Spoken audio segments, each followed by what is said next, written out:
listening to The Starting Zone, a podcast about World of Warcraft and the people who play it. And now, here are your hosts.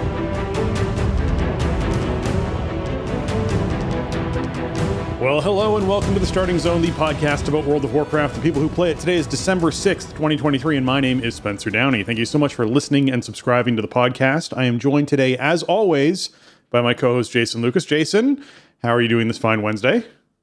Spencer, hello. Yes, happy Wednesday to you. I'm doing okay. I have played just a shocking amount of World of Warcraft. So much World of Warcraft. Oh my god. It is absurd what's going on out there right now. Yeah. I'm not complaining. You know why? Because it's like late November, early December. That in my brain, it is the time of World of Warcraft. Time to play World of Warcraft. That's when I started doing it, and that's when I always want to do it. And we are eating so good right now between live game and season of discovery and whatever else you want. I mean, there's other stuff you could do, obviously, but I mean that's what I've been playing both of those things a lot this past week and just loving it, man. I'm having a great time with this stuff, and it's really nice to be able to switch gears between like everything I do in retail and then sort of that end game loop and the sort of the weekly stuff I want to check off and goals I'm trying to accomplish. And then just feel like I can log out of that and then have this kind of broader, more, slower paced thing to do sort of by myself or, with a smaller group or whatever. Like that dynamic has been really cool. We've talked kind of at length about how Dragonflight sort of is missing something in that kind of chill single player loop that maybe other expansions have had and that maybe Delves will fill in War Within. And so at the moment, it's like, well, I got Season of Discovery sitting there. So if it's not time to raid, it's not time to do keys, then maybe it's time to do that. Yeah. It's, man, it has been a crazy week, as you said, in World of Warcraft. So I not only last week was like, I'll get my Mythic Plus in and I'll, make sure I do my loop and everything like that this past week. It was also, as you said, the Thursday launch of Season of Discovery. I decided that I wanted to sort of push that as much as I could. Now I worked full day Saturday.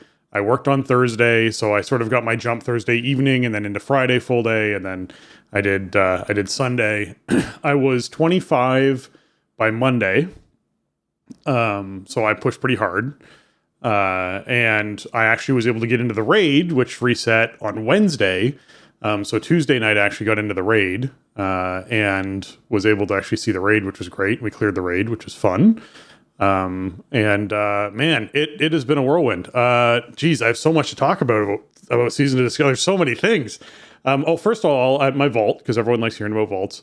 So last week, sort of like last Tuesday, I got my my Best in Slot staff, which was a Farak staff, which was very nice. I'm very happy with that. This Tuesday, the most recent one that we just had. So for this week, I actually got my one of my Best in Slot trinkets, the one that comes out of nice. The one that makes a mirror image of yourself that casts basic spells, which made me very happy. So that was cool. It's been nice to me. The vault has been kind, which I've enjoyed quite a bit. And then outside of that, and doing sort of like the normal loop for that, which I will continue to hark on, Super Bloom needs to be shorter. All of the timers need to be reduced. The amount of bloom that you get off of killing stuff and helping out needs to be increased. Like, just make the whole thing go faster, please. Like, it's a drag. There's enough texture or variety to it. Yeah. So having to do it for 20 straight minutes is just like, okay, I get it. It could be more like an 8 to 11 minute experience. It could. Yeah. I think 8 to 11 is a good number. I think increasing the bloom so that you can cap it out easier is great. Like, people are going to do it and get the rewards. Why are you making them do something that feels like a slog? Like, just reduce it, make it easier. That doesn't need to be a chore every week, because that's not the goal. The goal is to have fun. So make it a fun thing.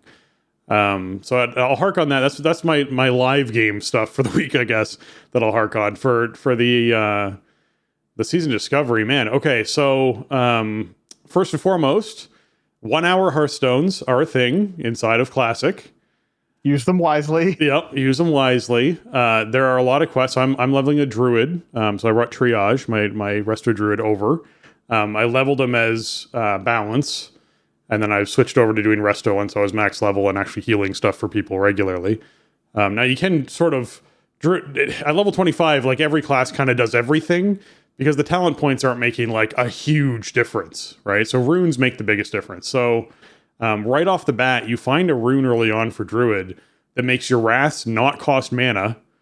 And there's a 12% chance when you cast Wrath that your next healing touch is instant. So it's amazing for leveling because mana is the biggest slowdown. It always is. It's the biggest bottleneck. So the fact that you never have to worry about mana with casting Wrath is great.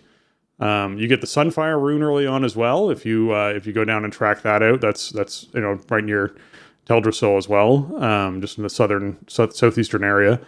You get Sunfire, and Sunfire does almost twice as much damage as Moonfire and costs half as much, which I didn't quite understand why, but it basically meant that I just never used Moonfire because it ran me out of mana too fast, so I just used Sunfire all of the time. So runes were very powerful, and sort of worked my way through leveling there. Had a really good time, would sort of partner up with Sloot and Josh and, some other folks whenever we could, but so then you start noticing other things about it, like I didn't know that Warlocks had Incubus in this classic version that they put out. They added the Incubus in, so like every Warlock I saw was running around with the high polygon Incubus as opposed to using the low polygon Succubus, which I thought was kind of hilarious. So cool to see. Glad they included that. That was a fun thing to see. It's like the highest quality asset in the whole It is. claim. It looks better than anything else in the game. It's so weird looking to me. Like I get why it's there. I love that it's there. It's just very strange to see There's more polys in that than in all of Ironforge. Exactly. Yeah. Like it's exactly. It's very, very strange to see. I leveled them as skinning and enchanting. Now I'm ditching skinning to go tailoring with the whole new loot system that's going on, which we can talk about a bit later on. But it's nice to have a gathering profession while you're leveling in Season of Discovery, because not only can you send your friends, so Josh was leveling leatherworking, so I just mailed him all my leather. You can sell it and make some coin off of it too. And the coin in Season of Discovery is have you hit max level yet, Jason? I'm 24. You're 24. So okay, I'm pretty close. So at max level, the experience conversion to gold on quests, and this is intentional, is level 60 equivalent. So when you are out doing quests at level 25, you can get like a gold to 2 gold off of completing a quest. Some of them are 40 silver or whatever it is, but most of the time you're getting a gold or more off of completing a quest, which means gold prices are all over the place. Because people are like, oh yeah, I found this green. It's level 24, but it's really nice. I want 15 gold for it. And you're like, what? Like, what? I've started to make a lot of coin off the auction house just selling dumb stuff, because now the servers are old enough, and because of stuff like that, like there's gold in the economy now. So yeah, I already have like over 10 gold. Just from dumping stuff on the auction house, and that's that's kind of nice. I would be concerned about doing a lot of quests at 25 though, because I'm going to want to do quests to get to 40 and beyond. You've hit the topic that I actually raised immediately. So when I found out this was the case, the first thing I said is, I wonder how many people are going to do a bunch of quests at level 25 and not have a zone left for them to level in, so they'll have to go to dungeons to level for the first couple of levels until they can actually unlock another zone to go to where they can actually kill mobs and do things. Right. I mean, for a lot of people, that might be preferable, that sort of goes against what I was just saying about how SOD Classic is always like a nice place for me to chill and kind of play at my own pace.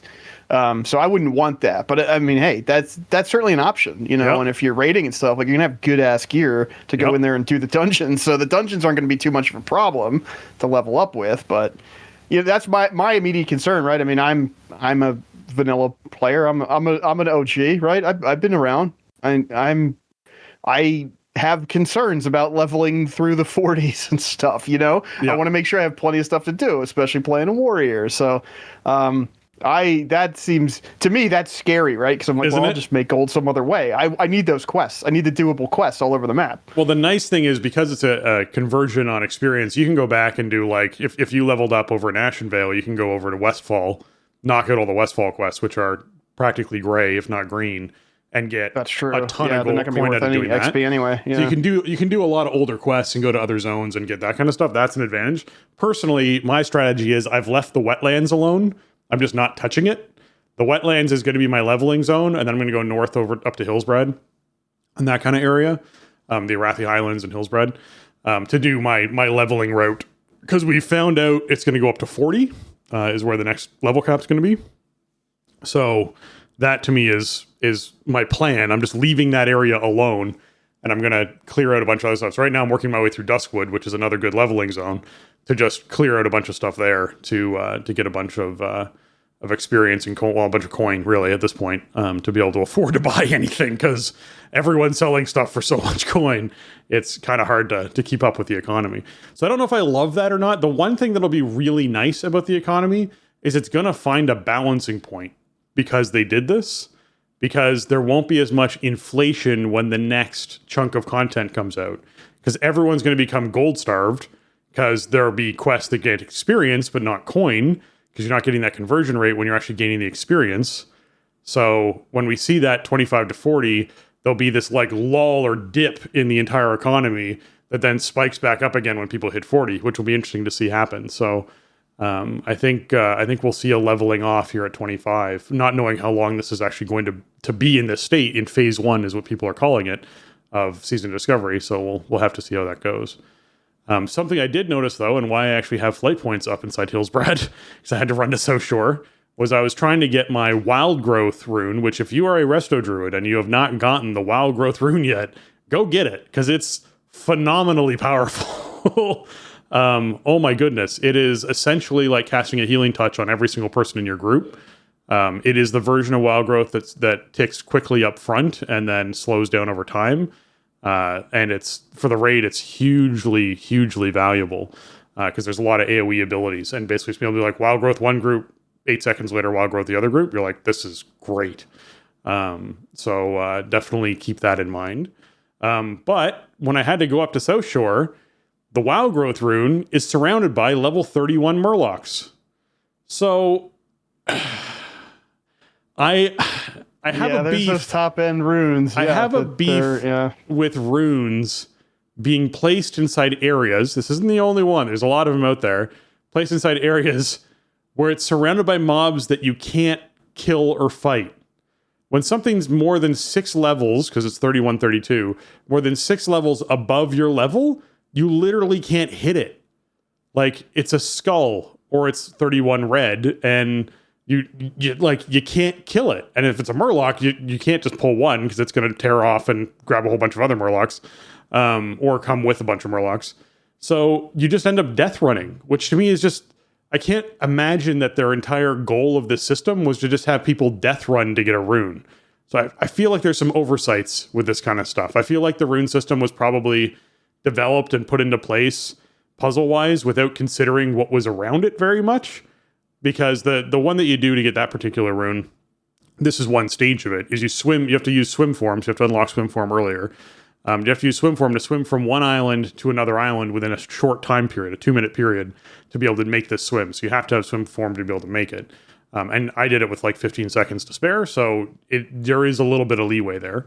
But why those 2 islands and not 2 islands inside a zone where there aren't mobs that are that high a level that are going to try and eat you?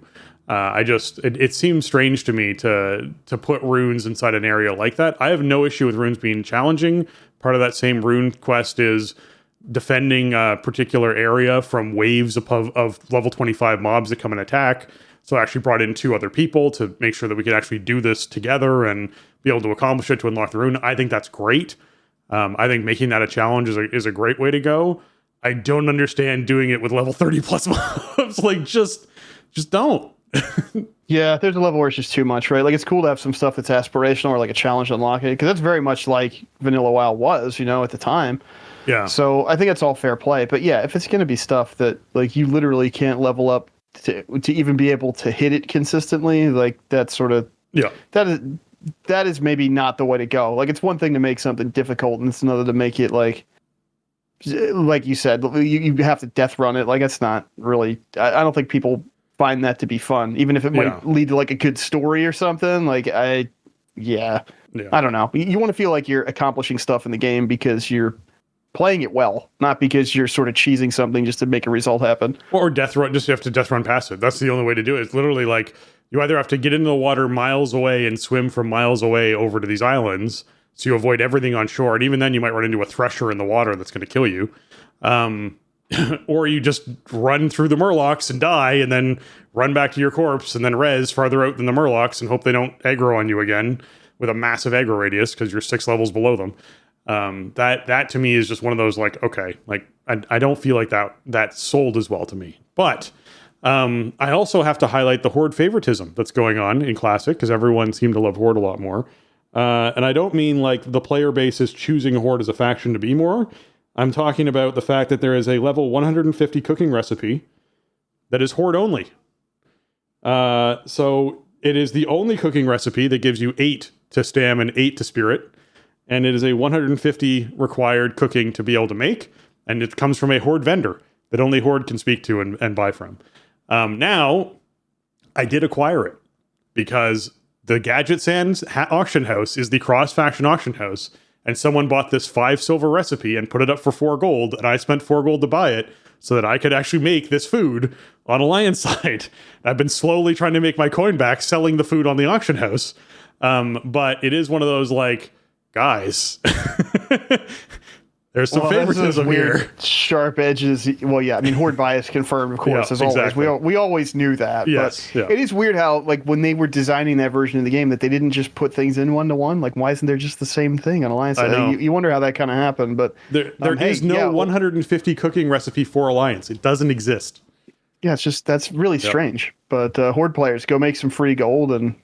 Yeah, Alliance players just go buy it and then sell the food. Exactly. There you go. That's how it's just keep that wheel turning. Yeah. Raid itself, obviously, I won't spoil because there's probably a lot of people who haven't dipped their toes in it yet and will be either this week or next week. But it's the loot there is great. It is high item level, fun effect on it loot. It is not stuff you've seen before. It's not stuff that normally drops from that instance. It's all new added pieces. Which is cool. There are boss mechanics. They are classic boss mechanics, so they're not super complicated mechanics. Often your brain is so used to modern WoW, if you've been playing it for a while, that you overcomplicate fights and are like, oh, maybe we have to like make this thing breathe its frontal breath on top of this other thing over here so that other thing doesn't activate. Or maybe it's like, no, it literally activates at a certain point in the fight. It just always is going to.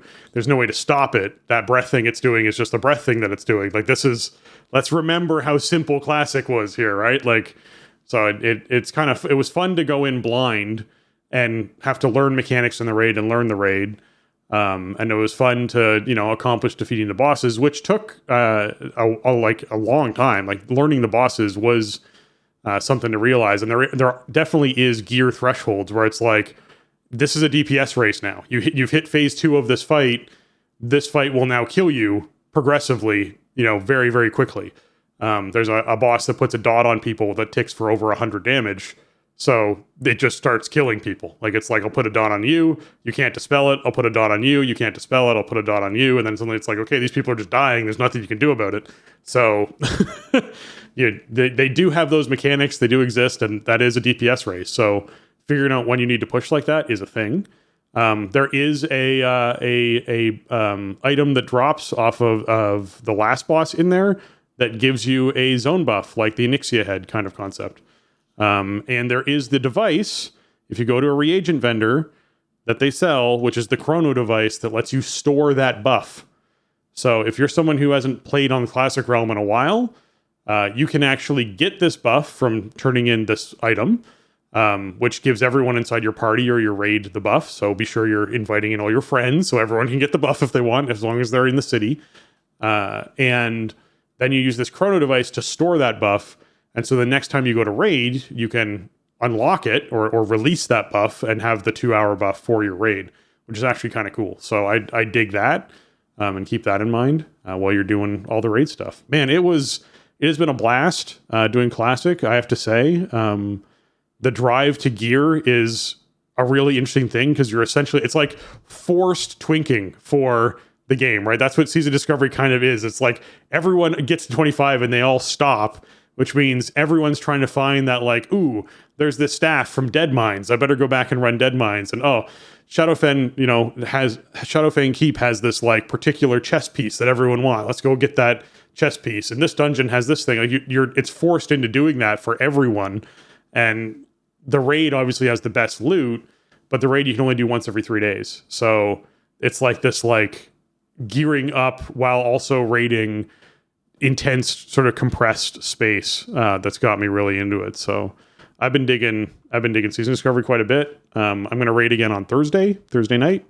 So I'll get even more time this week in Season Discovery, and we'll see what's going on next week. And hopefully we find out soon an idea of how long this is going to go. My guess is it's, 6 to 8 weeks.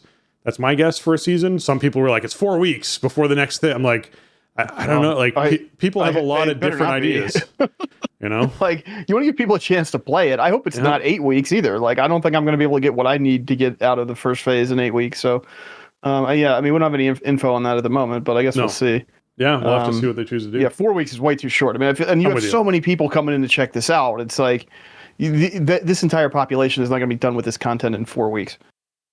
Well, and it's made to be bite-sized content in the sense that it's made to be content that, in my opinion, players get into, they play intensely for, a brief period of time, and then they're totally okay setting it aside and doing something else for a bit, because they'll come right back to it when the next phase hits, right? And that next phase, like, I don't feel like one phase has to really roll in that hype train into the next one and roll into the next one after that. I don't feel like it needs to do that. I feel like it's fine to go, yep, if this lasted 3 months, here it is lasting 3 months. I might be done in a month and go, yep, I'm done with that. That's fine. I'll play some, modern WoW, or I'll play something else for a bit. And when the next phase comes out, I hop back in, pick up my character, keep rolling again. Or I make an alt, or, whatever it is. Right. I mean, your character's there ready to go, and everybody else has been, it's not like anybody else was getting ahead of you. Exactly. Substantially at that time. So everybody's back to, the same kind of process together, which is the cool part about it. Yeah, the only thing, I guess, that you could potentially do if you really wanted to, like, min-max things is pick up 20 quests and complete them all and not turn any of them in, and then get this huge jump at the start of the thing launching. Right, like we used to do before, like, expansions would come out. Yeah, but that's about it. Like, that's all you could really do to get a jump on anyone to be ahead. So, yeah, no, I don't know. Overall, I think it's a great feature for WoW. I think the rune system is very cool. I think... actually, here's an interesting one, because you've been playing Season Discovery as well, Jason. How do you feel about the new reputation system? I'm pretty much just ignoring it at this point. You're talking about like the Azeroth Commerce Authority, or whatever it's called. You get the crates and turned in a couple. Yeah, I turned in a couple crates if it was something that I'd be collecting anyway, because I'm doing mining, blacksmithing. So it's like, okay, if I could do this without thinking about it, I'm doing it. But I'm not gonna, I mostly just pass on them. Honestly, like I don't really bother with. I don't know what the end game of that rep system is. Like, I don't know what you get out of it. You get a little bit of coin for turning them in. You don't get any XP really to speak of. So, I don't know.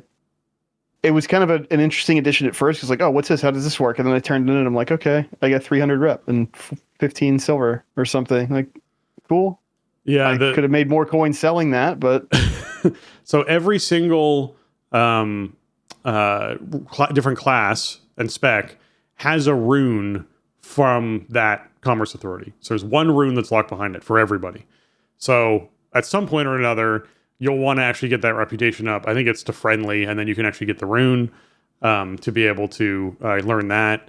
The rune that was locked behind it for rogues is their tanking rune. So you have to do the rep grind if you want to tank on a rogue. So Sloot was playing a rogue and wanted to tank on his rogue, and he tanked the raid on his rogue, which is a pretty cool experience to sort of check out. And in order to get this done, they added a hotfix in on Monday, I think, or Tuesday. It was Monday. Was you can now actually pick up multiple of those crates, because you used to be able to just carry one. So yeah, they were just like a unique thing, yeah. So this created a bunch of issues, because I figured out how to basically get the boxes really consistently, and so I told him about that. Which is by looting the battered chests. Battered chests have like a 100%. Yeah, they almost always have them. Yeah, almost always. So battered chests are your friend.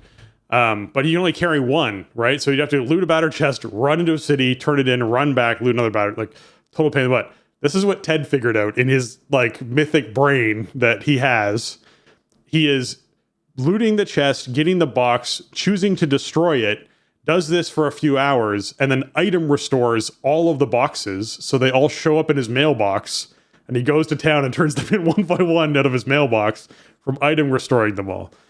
Clearly, I don't know if this affected Blizzard's decision, but yes, I think allowing people to carry more than one box was probably the wise thing to do. Yeah, I'm sure they don't want. Yeah, they didn't want people doing that. So I don't know. I don't know if it was like a conscious design thing or maybe just the way the item was implemented. I don't know why I don't know. Yeah. Why did they come in as those kind of unique items? I can't really think of any like strong gameplay reasons for that off the top of my head. So maybe it was just like some quirk of the way it was implemented. Yeah, but anyways, I feel like the reputation locking something like a rogue tank rune behind it, which is such a pivotal rune for the class and such a pivotal thing for actually doing something cool with that. Like, if you want to tank dead mines, you just can't do it until you get this thing. So you have to do this grind. Was unfortunate. I think locking stuff behind the rep is fine to do. I just feel like a pivotal thing, like a warlock or a rogue tank rune, is a weird thing to put behind reputation. I think they should put something else behind that. I would have been fine if wild growth was put behind it. I would have done the grind to get wild growth out of that. I can't remember what the druid one is at the moment, but I don't know. I'm not a huge fan of the new reputation and the system with the crates. I would have been a bigger fan of the system with the crates if you could in fact carry multiples of them early on, because the amount of crates that I just left sitting because I couldn't pick them up, like at least 20 or 30 of those crates sitting on corpses because I just couldn't pick them up because I was carrying one already, which feels bad every time you have to do it. So yeah, I think had that been implemented better at the start, that would have helped me out a lot more with the entire system. So yeah. Yeah, I know. I don't really. I haven't dealt with that too much. Like those things are such a burden. Bag spaces is such a premium in this version of the game, and it's like, dude, I don't know. Am I going to complete this crate? Maybe not. I'm not going to go buy these things. Like, so yeah, I don't know. I mean, I got to say for Warrior specifically, which obviously is what I've been playing, they absolutely killed it with the rune system. The runes that you get early on fix so many of the problems with Warrior combat from Vanilla WoW. And a lot of the reasons why I really didn't stick with Vanilla WoW very much and never really grabbed me, because I was trying to play Warrior and I didn't really know what I was doing, and it was so punishing if you weren't playing it, correctly. I mean, right away you get Victory Rush, which is way better than way better than like live Victory Rush, because it costs no rage and it costs no rage. Wow. Yeah, there's no rage cost, so it's incredible. Yeah, because that just you can actually fight two things at once, and then you can Victory Rush, and then you can kill the other thing, and then you can live, and then you can go on to the next pack, or you can kill one thing at a time over and over and over again without having to stop and eat and bandage every single time. You get a rune pretty early on that you generate rage every time a bleed deals damage, which is just constant, consistent rage income. You get a rune that you can use Thunderclap in any stance, and it does increase threat, which is lovely. And then you get Devastate. Like the Devastate rune is incredible. It's sort of like when Devastate became good in Wrath, where it's like it just modifies the way Sunder Armor works, and it turns Sunder Armor into a thing that deals damage, and it deals more damage the more applications of Sunder you have up, in addition to the target's armor being lower and lower. It feels so good to use. You get this other rune that makes you attack 20% faster with a two-handed weapon. Talk about like rage and just DPS output questing. It feels so much better than Vanilla WoW. And I'm like working on a prot spec, because I feel like you're actually going to be able to just play Prot Warrior in this version of WoW because of these runes and stuff. You can like sit in defensive stance a lot more and not have to worry about stance dancing and just burning all that rage on switching stances, which is incredible. And yeah, it just feels super smooth and fun to play. I've been having a great time. I just can't stop thinking about it.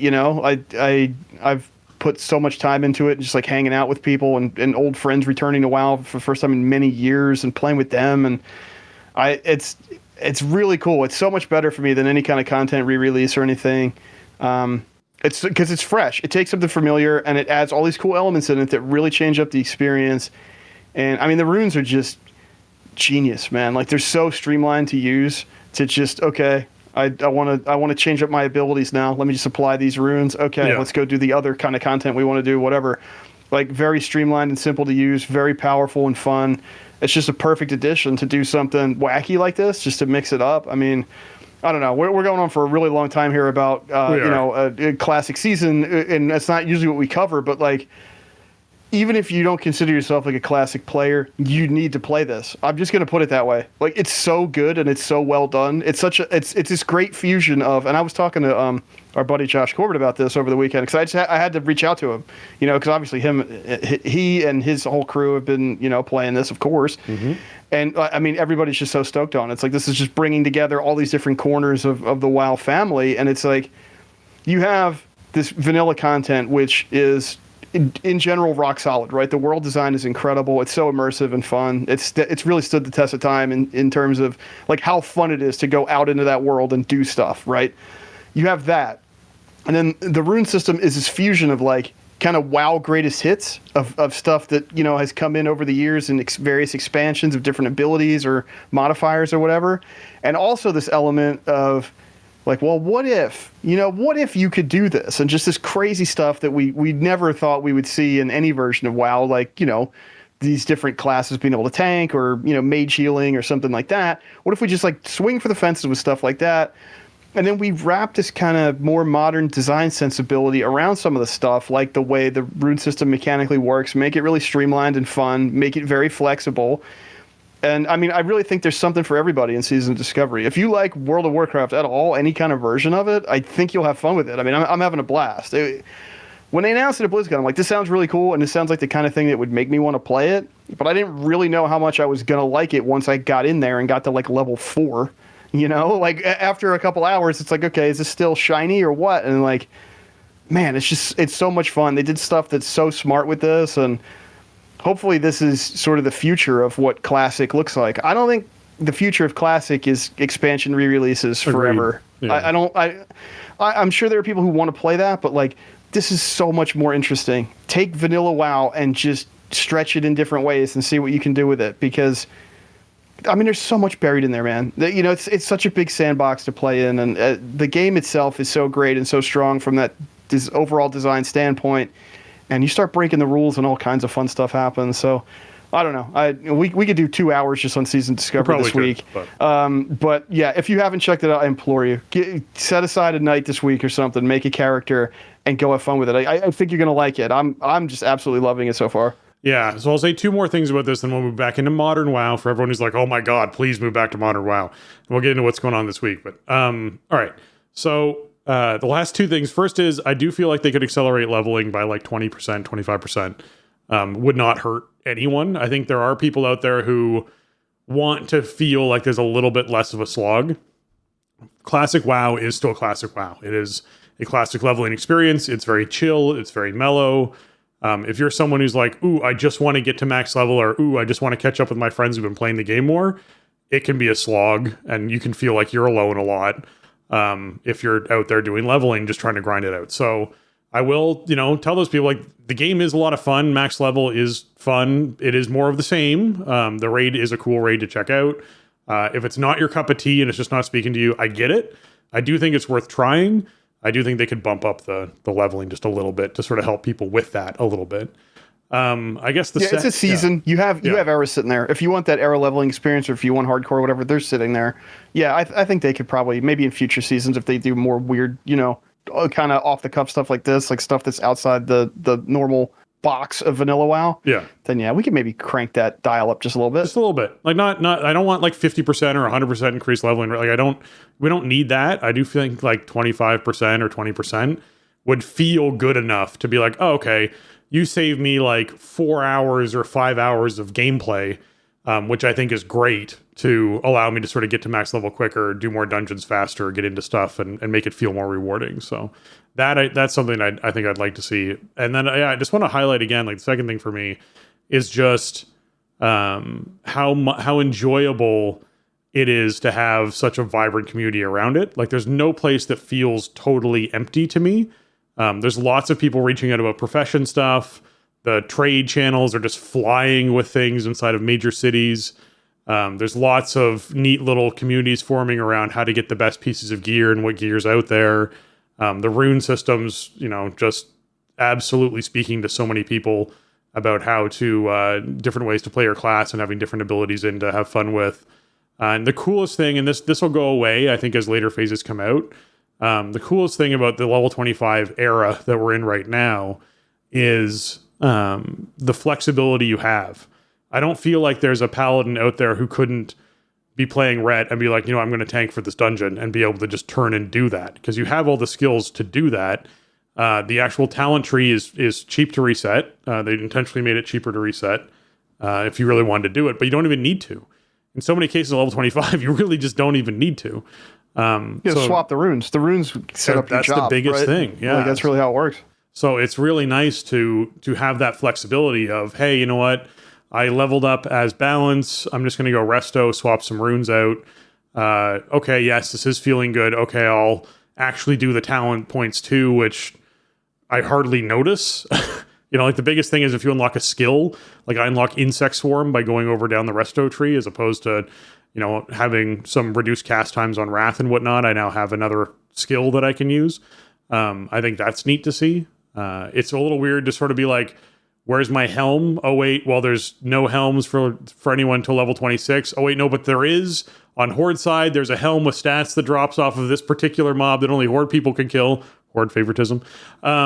Or on Alliance, there's a helm you can buy that's like just has armor on it that you can get. So there's things like that you sort of start to like find out. There's this one item that could solve that. How do you get trinkets? Like, where are all the good trinkets that you can get, and how would you acquire those? And do you need to go and do PvP to get this thing? And like, it's like a puzzle to sort of solve for you at level 25. I mean, if you haven't experienced and done this sort of like twinking character, and twinking being like locking your character at a low level or inside a level range and not progressing past that before, there's a lot of like really interesting ways that your brain sort of gets going of like, I really don't like my belt. Where's a better belt? And start trying to figure that out, right? It's kind of a neat thing to do.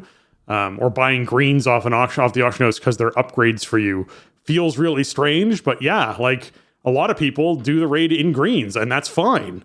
Like, you don't need to have all rare gear to be able to get in there and do it, right? Kind of gonna have to. I don't know if that many blues even exist to have everywhere you'd be equipped. So, it's we've just never seen anything like this before. Yeah. So, anyways, Jason, I do want you to cover what you did in Modern WoW this past week, and then we'll move into what's going on this week. A very busy week in Dragonflight. We ended up finishing the week 7 of 9 heroic. Got Smolderon down, which was great. That is a much more challenging fight than the first 6. You could feel the ramp. I did have to cut the group down significantly. This is the first fight we've had in a while that really punishes the big group. And I didn't even have a huge group on Sunday, but I had about 24 or something. I cut it down to 18, and it was like 2 completely different fights. It was one shot with 18 after we took 6 people out and just cut down the amount of displacement and area denial and all that occurs with the bigger group. So, some people kind of bristled at that, and it sucks. I have to be the bad guy in those types of situations, and I do want the team to progress. I want the people that are putting in the work to get a reward, and I try to be fair about it. I think we need to have forward momentum. We need to be killing new bosses, and everybody's going to get to kill everything eventually. I promise, but maybe not the first time we kill it.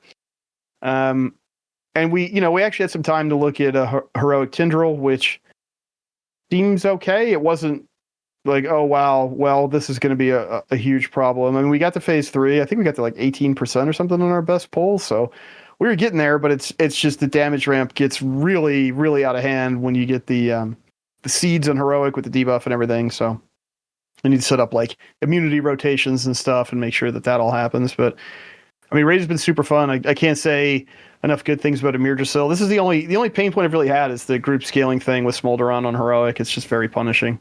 But I mean, the raid is gorgeous, super fun, super quick. We did the unlock last night. And unfortunately, when you do the unlock, you do have to kill 4 bosses to get to Farak, or no, I guess 5 bosses, right?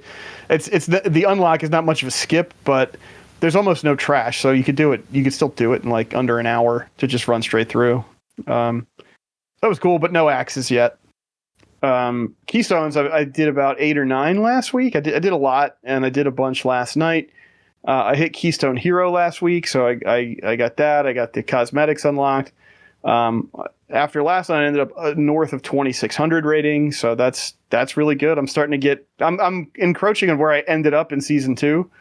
I got 3 portals done already, or teleports. I got Ataldazar done. I got Waycrest Manor, and I got Everbloom in the last couple nights.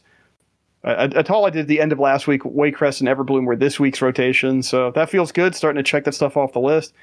I got really lucky out of the vault this week, and I got a ring on the Mythic track, only at 480, so not as high as it could possibly be, but I can upgrade it still. But it's the ring from Blackrock Hold that is super haste heavy, and it was socketed. So it was a total no-brainer. Okay, Myth track, haste heavy, socketed ring. I'll take that. And then that opened up my ability to move some of my other stuff around and kind of get some higher item level pieces because I didn't need as much haste anymore. And so that was awesome. So now I'm up to 477 equipped. I crafted my 3rd piece of spark gear this week. So I got my cloak done. I got both of my shadow flame embellishments. My gear's really starting to come together. I still have some item level to get, but also taking that ring unlocked my ability to do crest trade ups from Whelpling to Drake up to Worm. I didn't have any because I had low rings. So getting that extra ring. You got to get 2 of them, I guess, for season 3. And then I got over those thresholds. I got both achievements at once. And then I was able to trade up a bunch of Whelpling and Drake crests that I'm never going to use. So that was really cool. And especially because the worm crests kind of end up being in sort of short supply, because you do so many high keystones and stuff. It's a really nice option to have this season. So I took advantage of that. And I'm feeling pretty good about the state of my gear.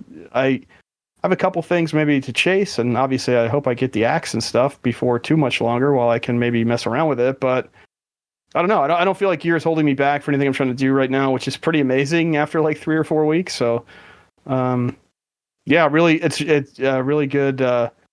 really good week last week, and Reset was very kind to me. So just having a great time in Dragonflight. I think the content is really strong, and people are jazzed up to play, man, which is always fun. It's fun to have people to play with. So we've been getting a lot of stuff done. Good. Yeah. Modern WoW wise, there's a lot to do still. We're going to talk about some more things about what's going on this week shortly. So I don't want to get into too much of it, but I guess I'll just highlight the one thing. I did get the Rune Bear form last week, which made me very happy to get off killing the world boss. So I have that new really wicked Bark Bear form that you can roll around in, so I'm pretty happy about that. But yeah, there's definitely some modern WoW stuff that I really love sinking my teeth into, and let's just jump into it right now.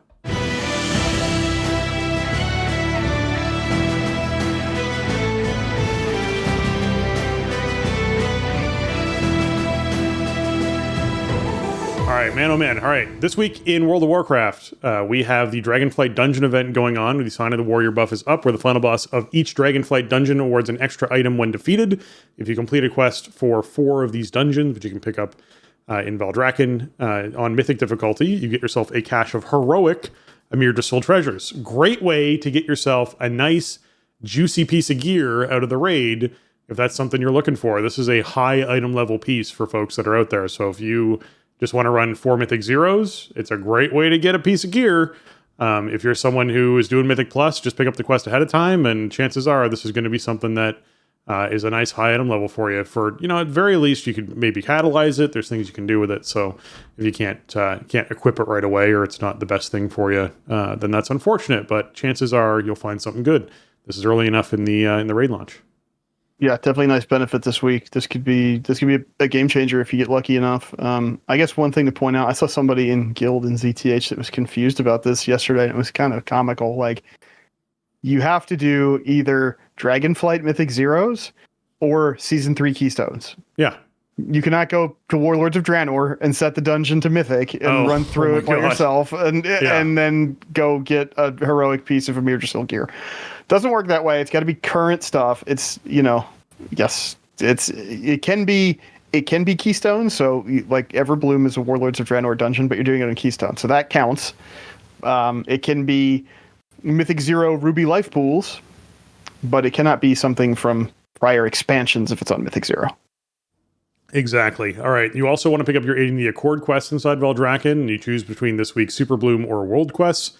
I have to say, Jason, I was very tempted to choose World Quests over choosing Super Bloom just because of how much I dislike Super Blooms. However, I still need to do them. You just got to do one a week. You got to do one a week. It's worth doing it once a week. So, yeah, I mean, if this is going to be every week for this whole season or whatever, then I'm cool with that. If it's either Super Bloom or the planting the seeds thing, like fine. I'm going to do both of those things once a week anyway. So until I get all the rewards, double down on it. Yeah, exactly. PvP quests for the week are epic battlegrounds and rated battlegrounds, as well as I guess there's just no brawl. There's no brawl this week. I mean, they broke brawls last week. There is a blue post about it, but I think it's because of the anniversary event is kind of mucking things up. I don't. We do have Corex Revenge like today and tomorrow. It's going away midday tomorrow. It sounds like we're going to be back on Brawl schedule next week. So, but maybe we can just consolidate this blue post that we're going to talk about later. But we'll talk about it now. Compstomp's supposed to be back next week. Is what it comes down to, and then we'll just go back. Yeah, they basically put out a post saying, as noted, we had a schedule conflict between these two brawls, so we put off Compstomp to compensate. We're adjusting the whole rotation by 2 weeks. Compstomp will start on December 12th. 1 week after the anniversary event, and then everything else should proceed the way that it normally was. So, yeah, I mean, we're just a week behind now, I guess, permanently. They've just shifted it.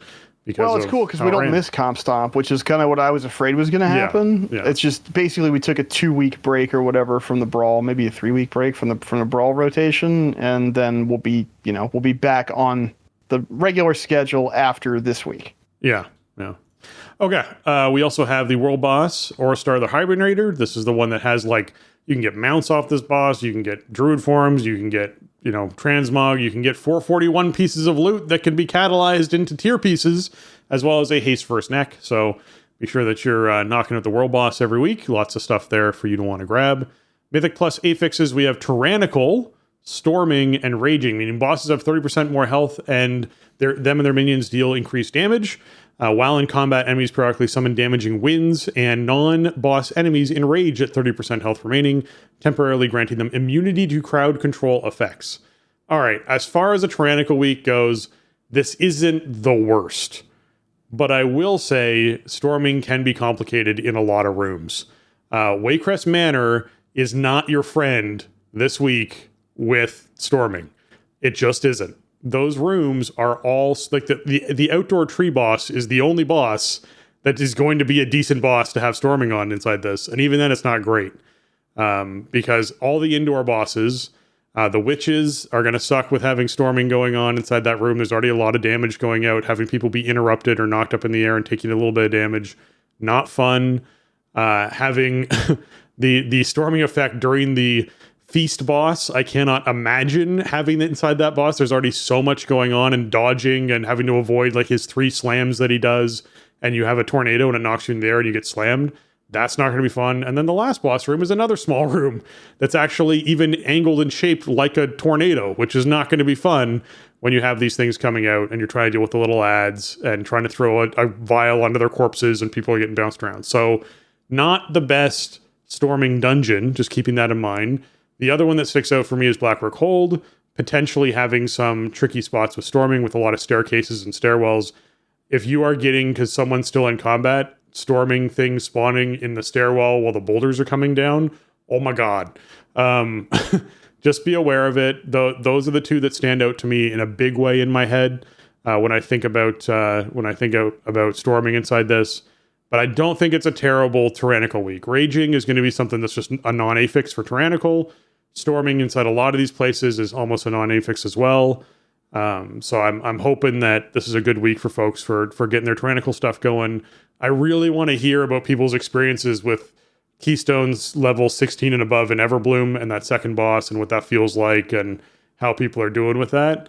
Because I do want to know if that was a weird Tyrannical thing early on, or if there actually needs to be stuff adjusted, because that is a keystone that second boss is just brutal when I was experiencing it early on. So maybe now that people have more gear and they're more experienced, it'll get easier. Maybe it was a pug thing, but I just want to hear what people thought about that.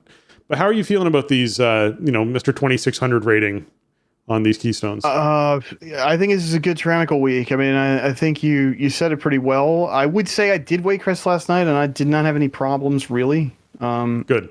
Like the thing about storming is that like I try to tank the tornado so nobody else has to deal with it.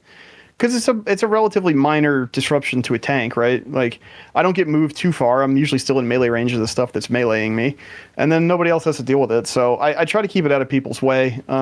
Raging, like, without fort, raging isn't as bad because stuff is going to die pretty fast.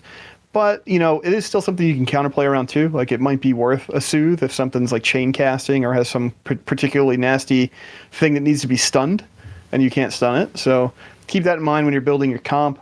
But yeah, I picture like the pterodactyl fear mobs on Ataldazar is sort of like the thing I picture in that situation for raging. I think you can interrupt them. Like I think they're anything that's interruptible is still interruptible, but you can't stun them. So like anything that's if you're out of just standard interrupts, if you don't have any kicks, then and you're relying on stuns, well then forget that. And if it's something that can't be kicked, then yeah, forget that as well. But so yeah, Sues are good for that.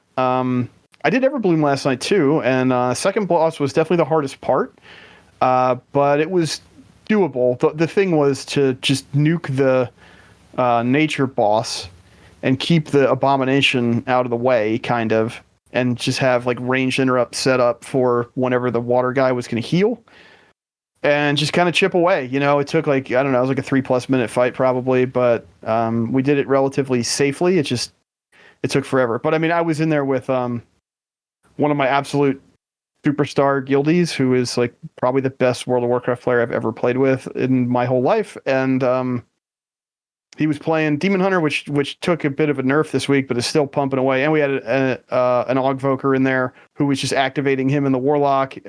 So, you know, your results may vary, of course. It is definitely the most challenging part of the fight, but it felt doable at our current gear level and stuff. It didn't feel like, well, how are we going to get through this? I'll tell you what felt bad last night. I stepped into a Murazan's Rise, and Tyr was just kind of undoable with our group comp on 21. Just too much health, too much area denial, just everything was taking too long, hitting too hard, etc. But, you know, it's kind of, I mean, I'm at a point where I probably still need a good 10 or so item levels on my tune, and I'm sure a lot of other people are in that situation as well. It's still early days in the season, and Tyrannical is always a bit thorny, right, at early season, because the bosses can just be showstoppers. I mean, that's kind of the disclaimer we have all the time. But overall, I think in terms of affixes, this is a good week. They're not going to hold you up too much. I mean, you make a good point about dungeons with tighter quarters where storming could be more disruptive because it's just straight up unavoidable. But if you're like a tank, a melee, you know, maybe if you're like a paladin or something where you have like a lot of long range attacks, or maybe you're like a hunter where you could shoot while you're in the air, feel free to tank up the storms for your teammates so they don't have to get displaced when they're trying to hardcast or something. Yeah. And have some Sues handy if there's a particularly nasty mob, and then it all just comes down to boss execution. You know, if you can lock the bosses down and you have the throughput and you have the strat, then you know you can push keys this week for sure. So. And yeah, you know, you probably need to hit those thresholds for different achievements and stuff, and you need tyrannical rating to do that. So this is a pretty good week to get it.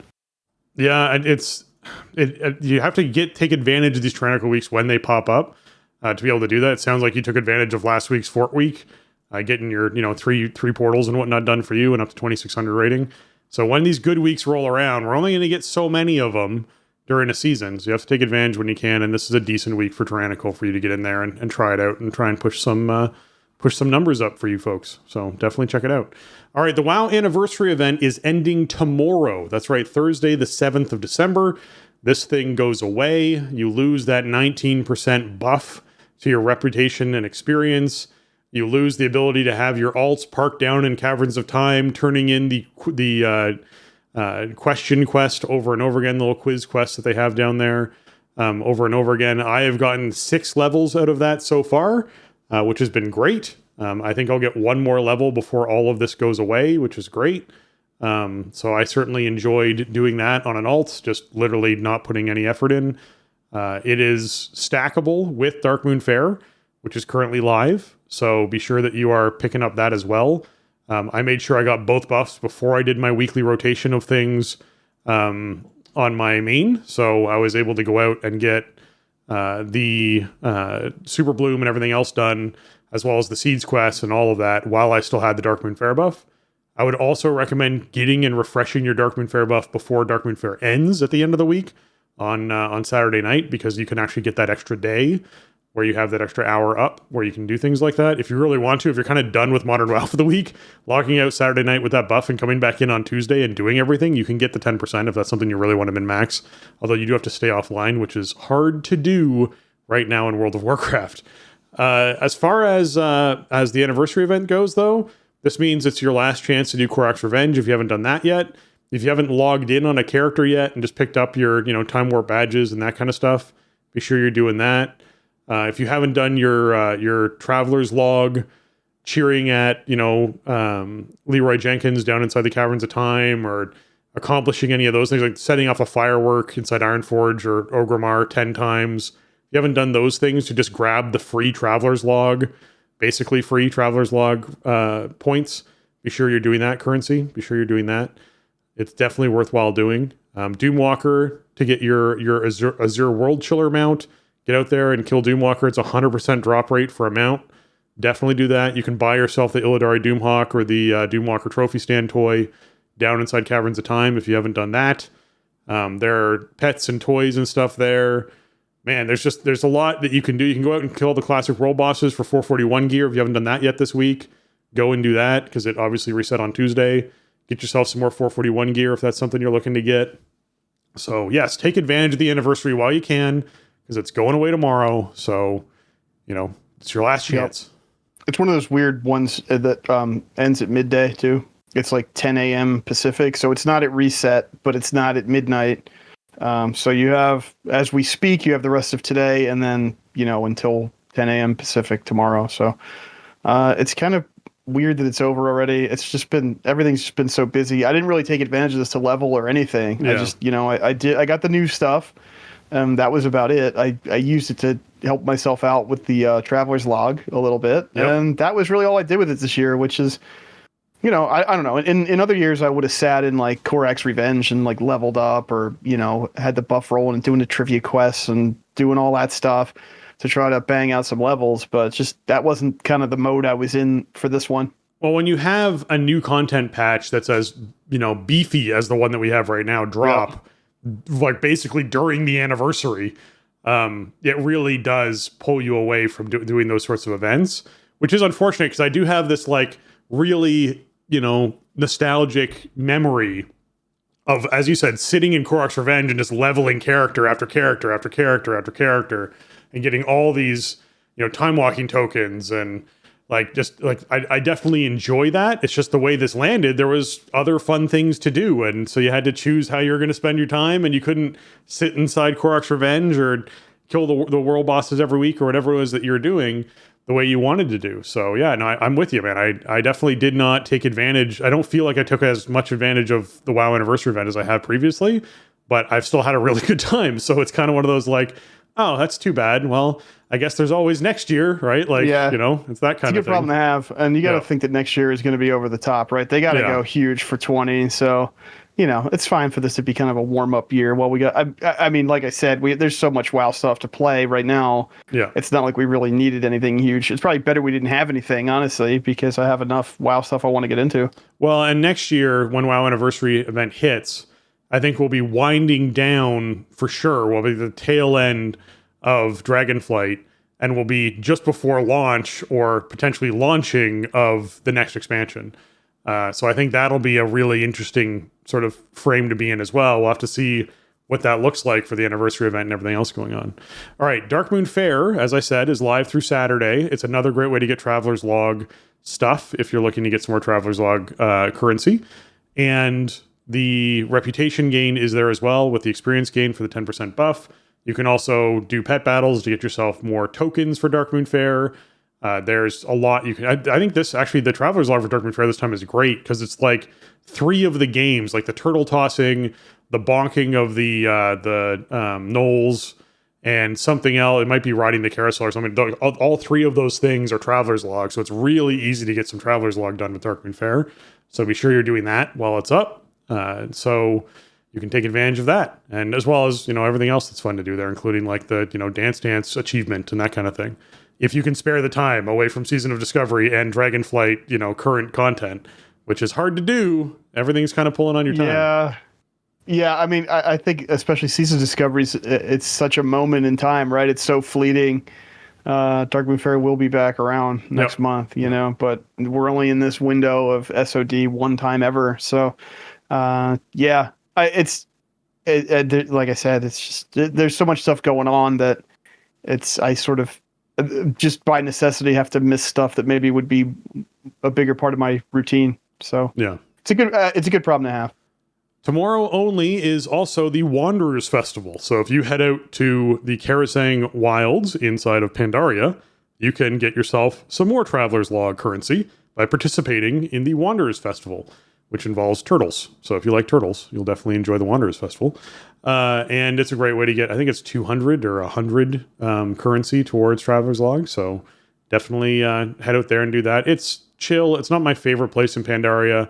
It's not my favorite event in Pandaria. It's not my favorite micro holiday.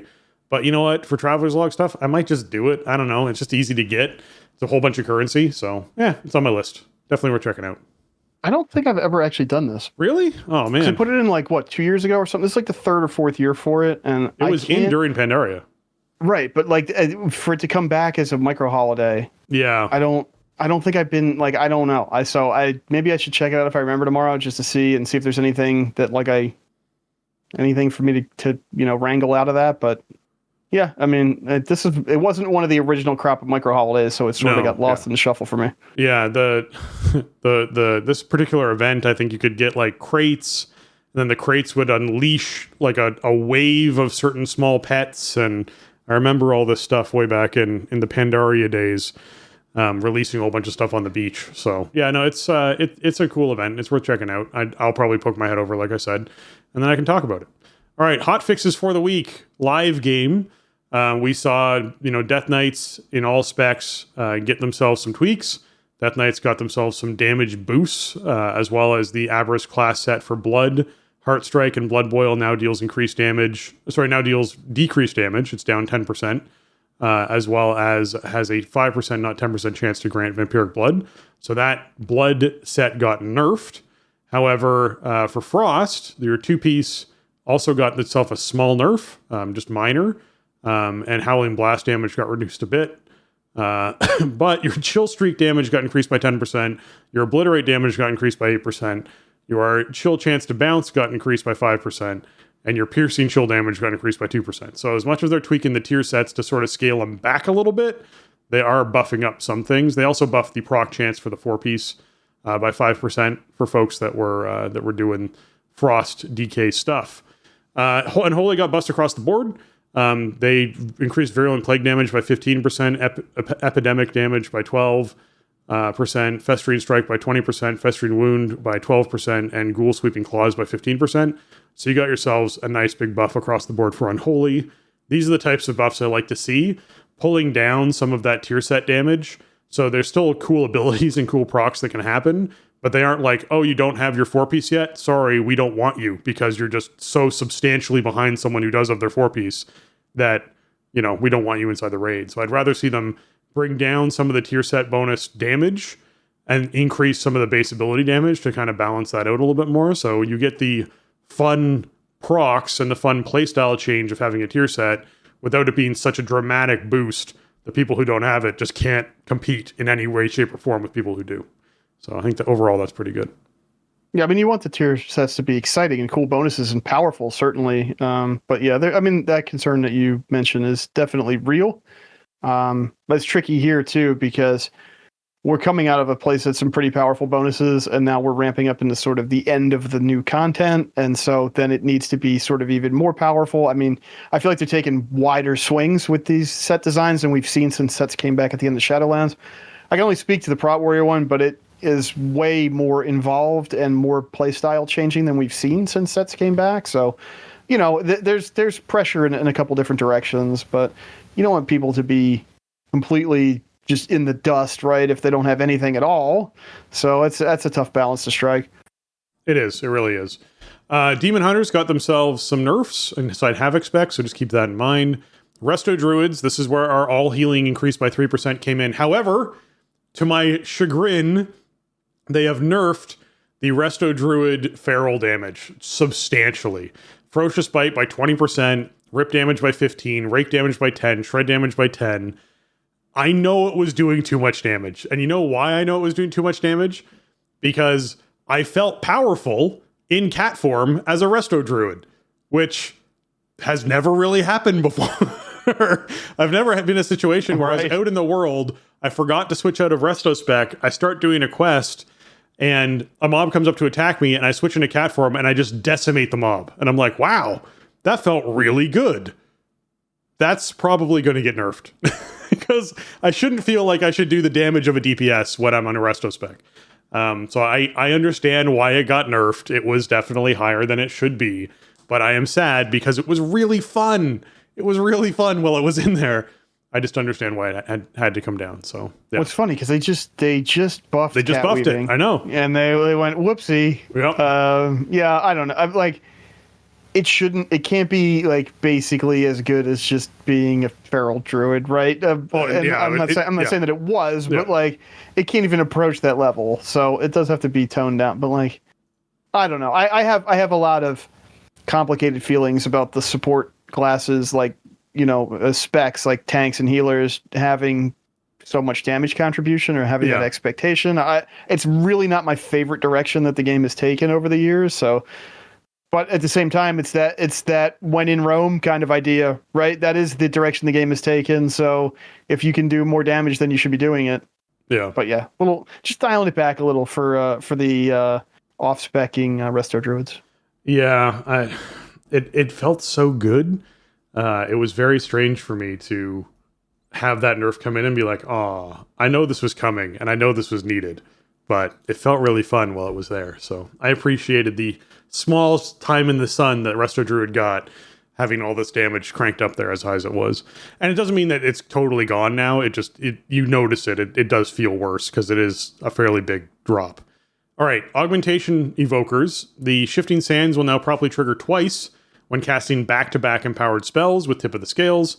I'm sure a lot of people are rejoicing from that because that was not something that felt good. As well as Devastation Evokers got themselves a 5% damage increase, and the Regenerative Magic increases Leech by 5% up from 3, and Draconic Legacy increases Stamina by 8% up from 6.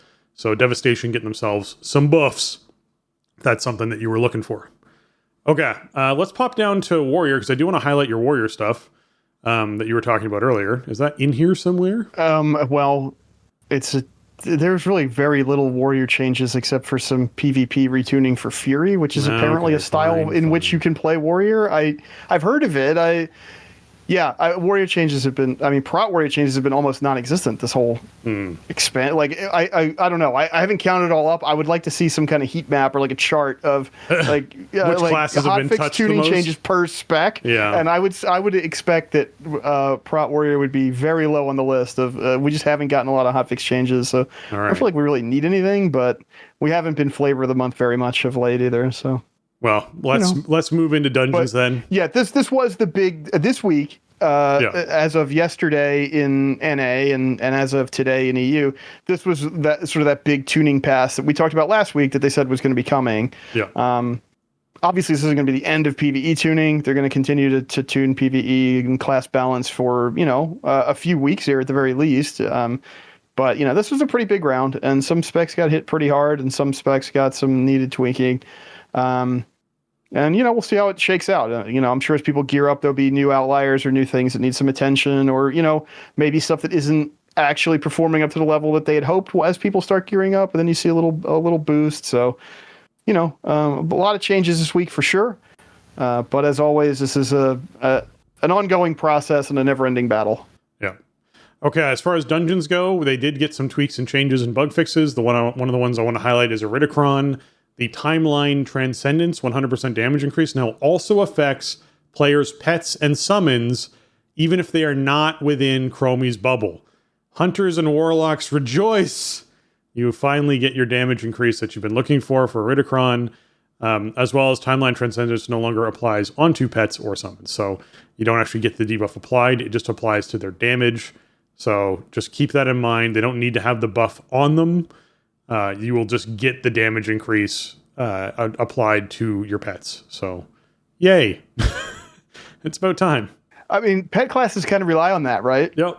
You know, like if you're a pet class, you kind of need that pet damage usually. That's usually why you have it. So this is a good change. And I mean, again, it's the first couple weeks of Dawn of the Infinite Dungeons being keystones, right? So there's going to be these little cases where, like, there's, I don't know, these kind of problems or whatever. So we'll probably see some more changes. I mean, we have a bunch of changes this week to dungeons, and it's maybe a bit less of an ongoing battle than the class tuning. The class tuning never ends, but the dungeon tuning will get to some. And the bug fixes and the weird cases and the visual effects, it'll get to some baseline where they're kind of happy with it, and then that'll be the season. Yep. And so here's why you wanted to highlight Tyr that you were fighting last night and found very difficult.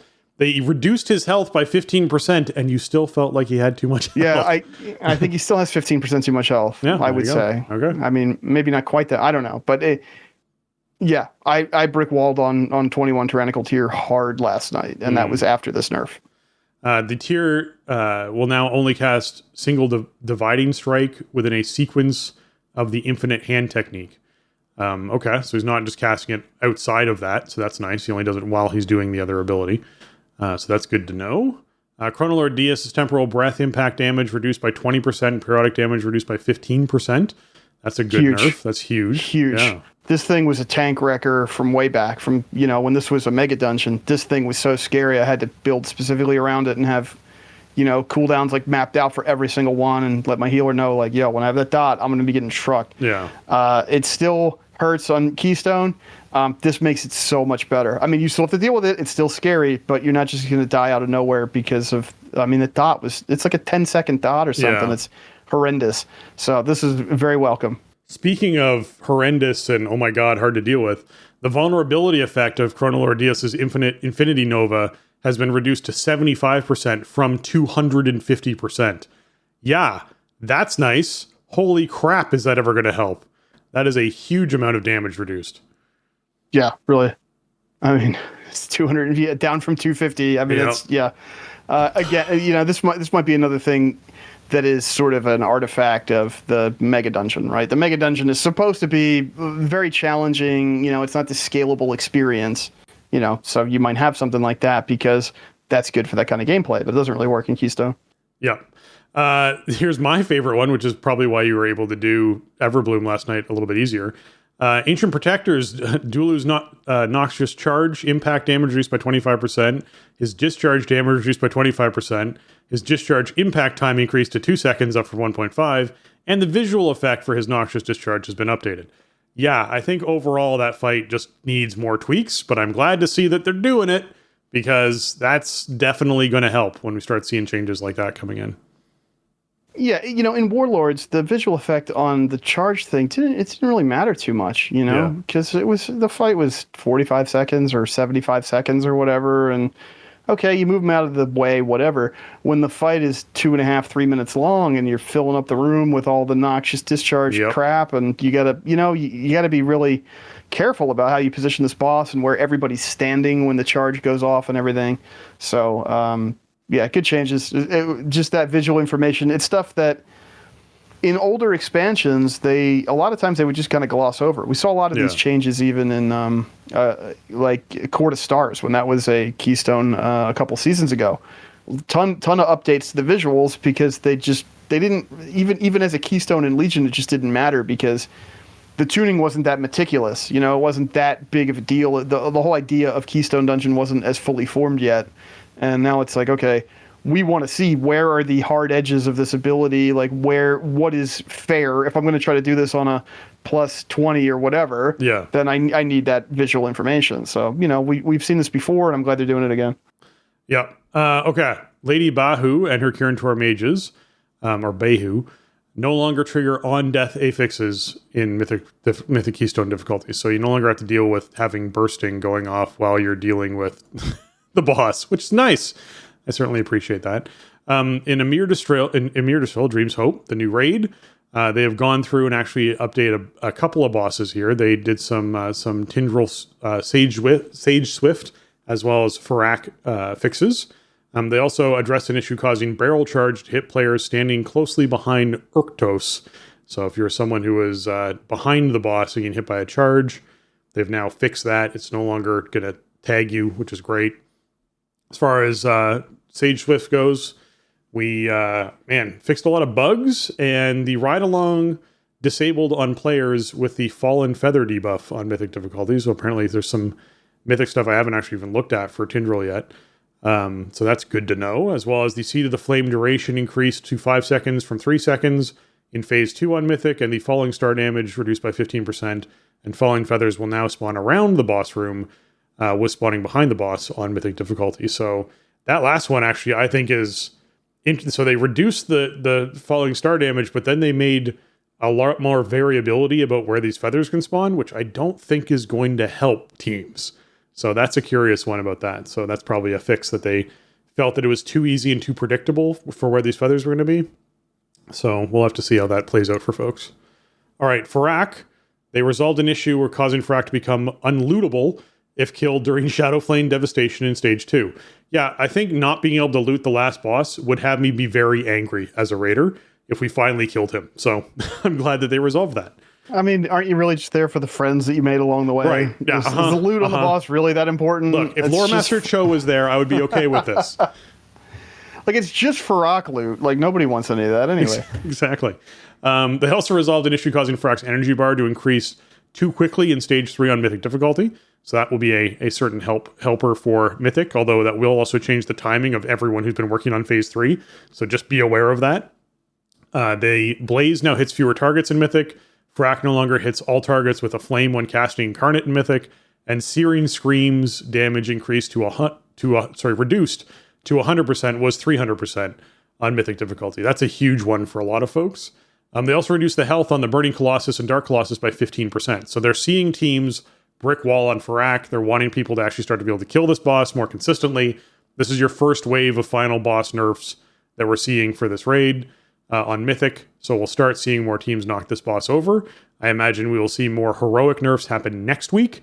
That tends to be how this sort of works, is they hit Mythic first, and then they hit heroic, and help teams through finishing off some of these bosses and getting to the farm stage, which a lot of people should be getting to by now, which is good. I mean, we're still only at 5 worldwide Mythic Farak kills, so we've sort of that was the version of the boss that was for the race. We know they sort of have this boutique end boss that only exists for a certain few teams to kill it, and then they start bringing it back down to earth for mere mortals to attempt. So that's kind of what that's what's happening here, I think, as much as anything. Just the Harlem Globetrotters tuning is going away, and they're bringing it back down to earth a bit. Yeah. As far as items go, wherever possible, all cosmetics and collectibles that drop from unique rares and elite enemies in Forbidden Reach and Zerla Cavern will now drop more often. They have upped the drop rate of your chances to get these items, so people don't have to just live in these dead zones trying to get them. So that's fantastic. Existing rated PvP gear, we talked about this last week on the veteran track, is now, should be now all on the champion track. We were talking about how it was going to be moving there, so now it should be done, that move, and all be set. The PvP class set items that were obtained from the Great Vault or converted at the Revival Catalyst and were previously on the veteran track should also have been moved to the champion track. So you should be all set on that as well, which is good to see. They went through and nerfed some items as well. Aguri, the Primal Flame proc rate was increased to 50% and damage decreased by 33%, so it procs more often, but obviously doesn't hit as hard. They also went in and did a bunch of PvP changes as well, which are good to see, so I'm glad to see that they are tweaking all of the PvP stuff, including the amount of flight stones earned from rated PvP. They all got themselves bumped up by 5 or 10, so whenever you're doing arenas or rated battlegrounds or solar shuffle, you should be getting more flight stones in general. Typically, it looks like most wins now award an additional 10, and most losses now award an additional 5, depending on the activity that you're doing. So you should be seeing a lot more of that kick in. Of course, we got class tuning changes for PvP as well. If you're someone who does a lot of PvP, and that's what you're into, and that's what you're interested in, get in there and check your class changes. There were also class changes that we didn't highlight earlier in the show for priests, for example. If you play a priest and you want to know what happened with your class, by all means, head out inside our show notes. We have a link to all the hotfixes, or you can go to the World of Warcraft site for hotfixes and check that out to see how your class has tweaked and changed overall. Okay, Jason, how about you cover Lynxie's post about Furalath bad luck protection, talking specifically about mythic champions and beginning to harness the intense shadow flame. So obviously, we have a new end boss legendary in this patch, and not a lot of people have it yet, and so everybody wanted to know what happens.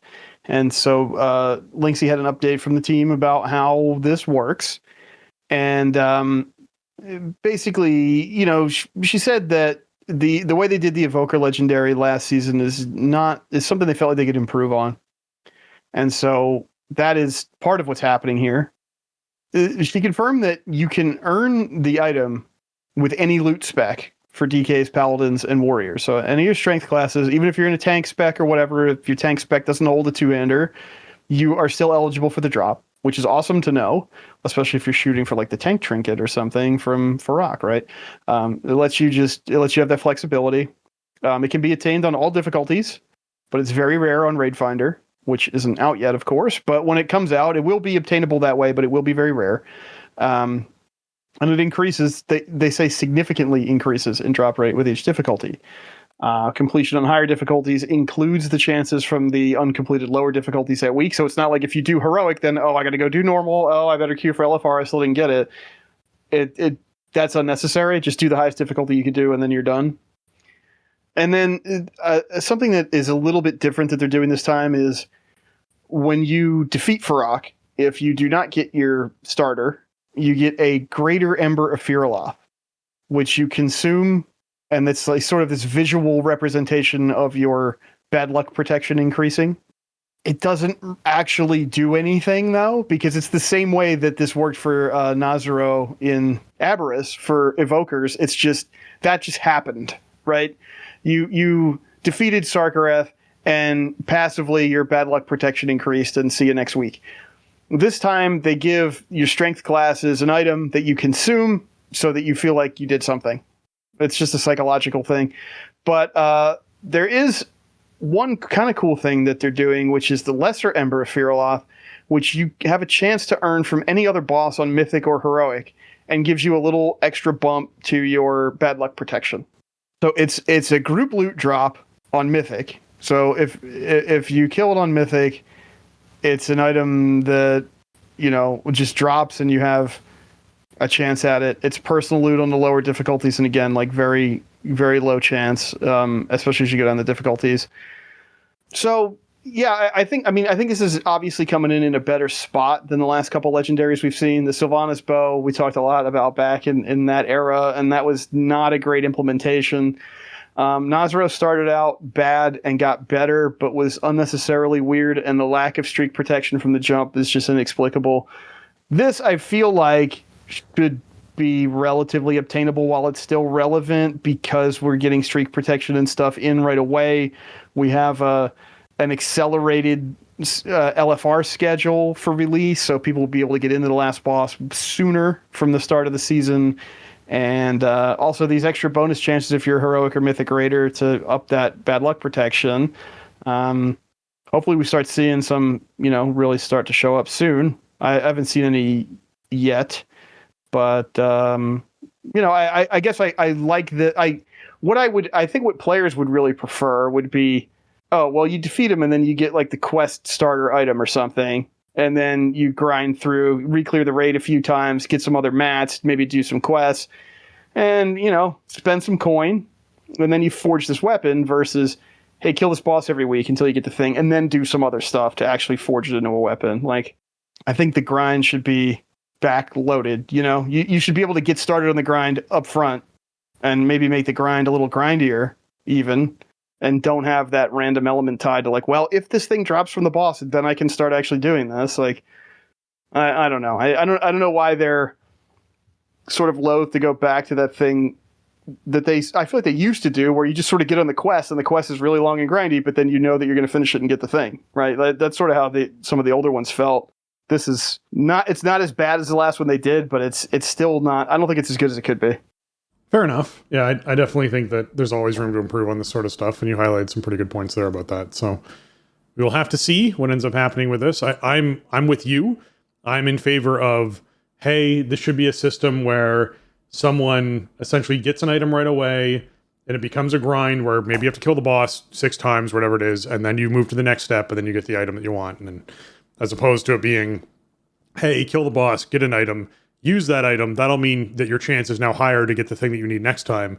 Keep doing this until you finally get the item. I think people like being able to track their progress a little bit more clearly as to what's going on with something. And if it said kill Farak 5 times, people would be like, okay, I need to get in for 5 Farak kills. We got to figure this out. Like, that would be the thing, right? So I think they could do with a different system, in my opinion. Okay, Merrymaker at the December trading post. Man, oh man, this is the December one, so this has got a bunch of stuff in it that folks might be interested in, including the tier sets, not tier sets, well, the trading post sets, I guess the best way to put it, for Evoker, Hunter, and Mage, and Shaman. If you're one of those who's looking to get any of those sets, be sure you're trying out to get it. This includes some weapon stuff, which means that there's the Treasures of the Silver Hoarder.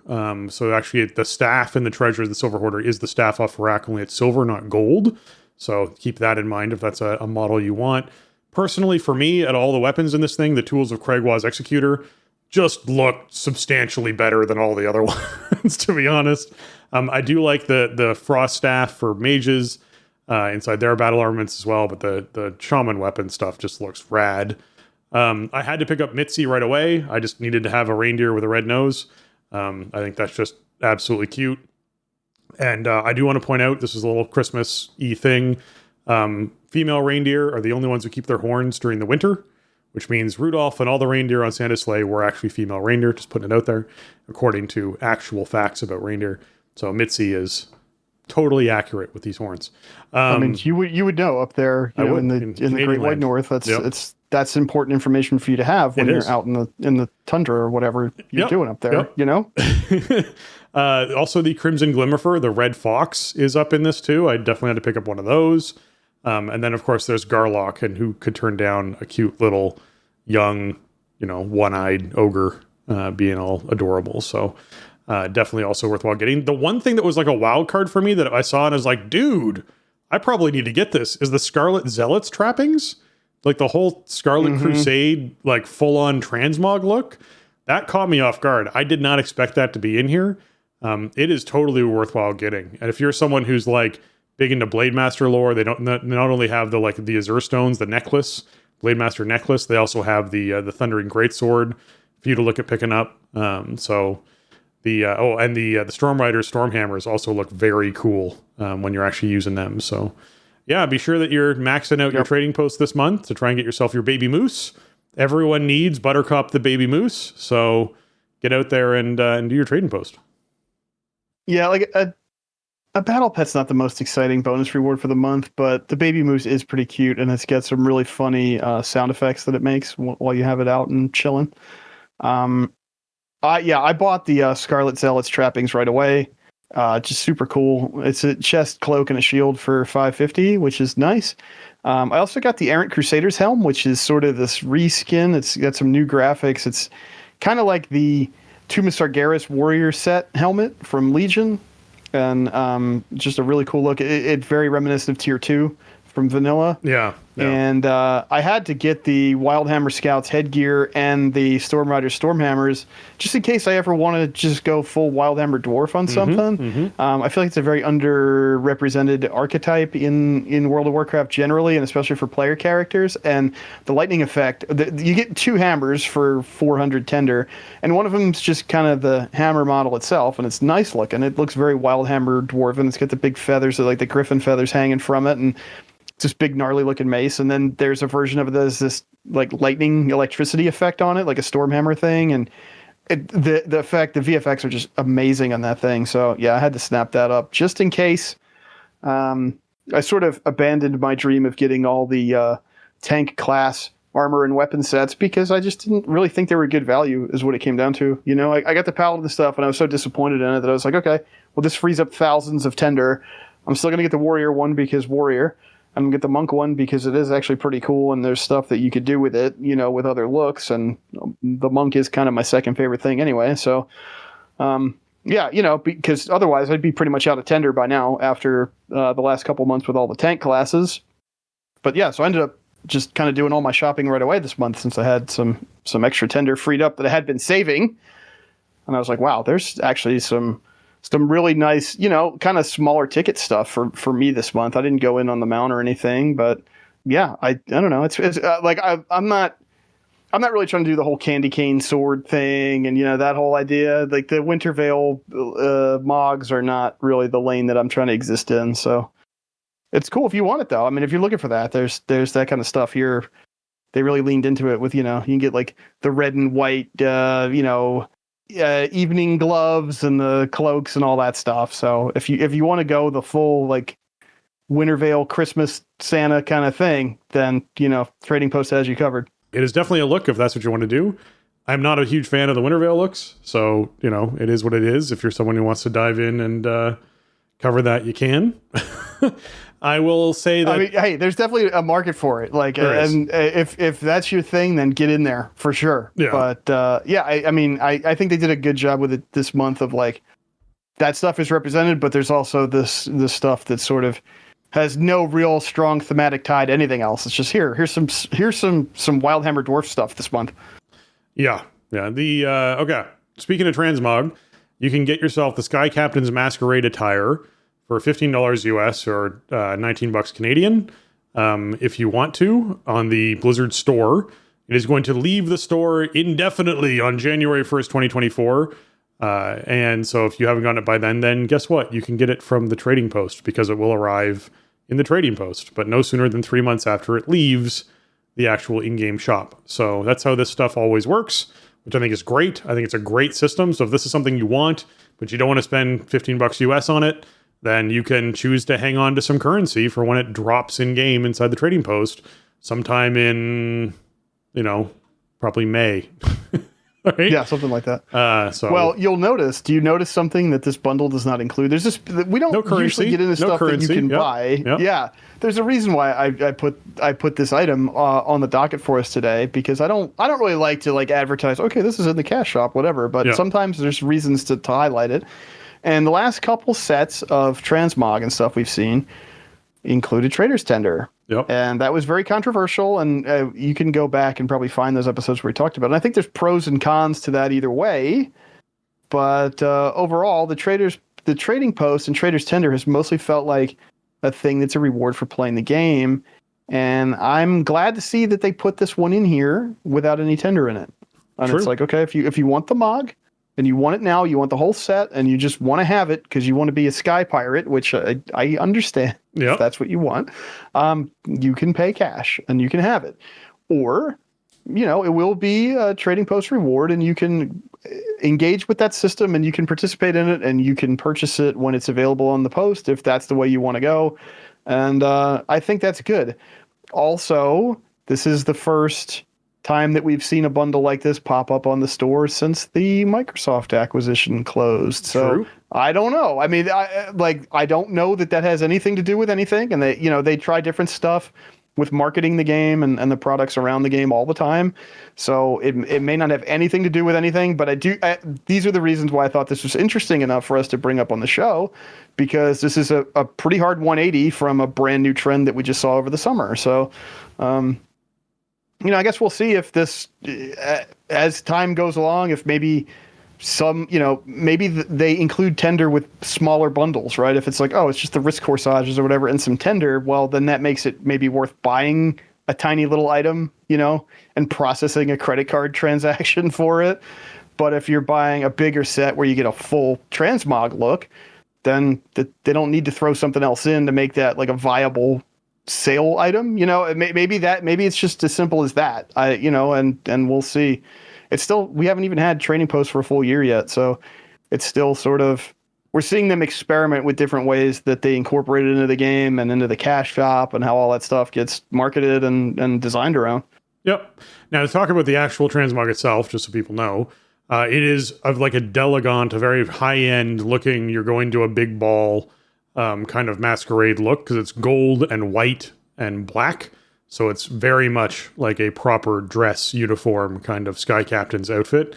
So yeah, if that's something that you're into and you're looking to pick up, then you can either get it in-game or you can buy it through the cash shop. It's up to you as to which way you want to try and get it. All right. PTR, man, which is so weird to say because it still feels super fast that all this is happening. But yes, PTR, we know that the Night Elves are hard at work constructing their new home, Belemeth. But like all great things that take time to perfect, it's currently a work in progress. So yeah, that's still being built as the new home for Night Elves. All class talents that were previously Shadowlands Covenant abilities have had their spell visuals updated to match their visual kit. This is something we highlighted last week. So I'm glad they are, they've now gone live with that. That was the plan last week. Evoker, the source of magic now lasts 1 hour, up from 30 minutes. The Revival Catalyst, the Renaissance Dream charges are now granted weekly, as opposed to every other week inside. And this is on PTR, just keeping that in mind. And the skull icons on the instance difficulty banner near the minimap have been updated with new art. And I always like getting new art. So that's always good to see too. Yep. Yeah, small PTR build last week. And, a lot of the stuff we know they're not going to test, right? Like some of the story segments. I think it's awesome that we have confirmation that we're going to get weekly Catalyst charges as soon as 10.2.5 is out. That's good news and maybe something to plan around or whatever, especially regarding if you have like multiple characters to take care of.